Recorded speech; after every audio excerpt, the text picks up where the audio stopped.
छत्रपती शिवरायांचा पुतळा कोसळल्यानंतर महाविकास आघाडीनं सत्ताधाऱ्यांना घेरलं।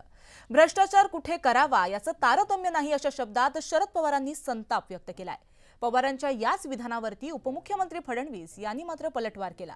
इतर ठिकाणी भ्रष्टाचाराला पवार समर्थन देतात का असा प्रतिसवाल फडणवीस यांनी पवारांना केलाय। तसंच महाविकास आघाडीच्या आंदोलनावरूनही त्यांनी निशाणा साधला। विरोधकांचं निवडणुकांचं राजकारण असल्याचा हल्लाबोल फडणवीसांनी केलाय। एखाद्या ठिकाणी भ्रष्टाचाराचं तारतम्य दुसरीकडे नाही असं कसं म्हणता येईल? भ्रष्टाचार कुठेच नको, भ्रष्टाचाराला आपला विरोधच असला पाहिजे, पवार साहेबांचा विरोध असला पाहिजे।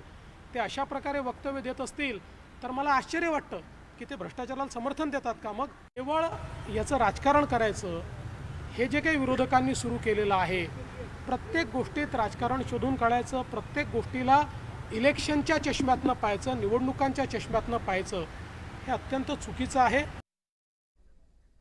तर मालवणच्या राजकोट किल्ल्यावरील छत्रपती शिवाजी महाराजांचा पुतळा कोसळल्यानंतर राजकीय वातावरण तापलं। दरम्यान पुण्याच्या खडकवासलातील उबाटाच्या कार्यकर्त्यांनी सिंहगड किल्ल्यावर राज्य शासन आणि संबंधित अधिकाऱ्यांच्या विरोधात निषेध आंदोलन केलं। यावेळी सरकारच्या प्रतिकात्मक पुतळ्याचा कडेलोट करण्यात आला।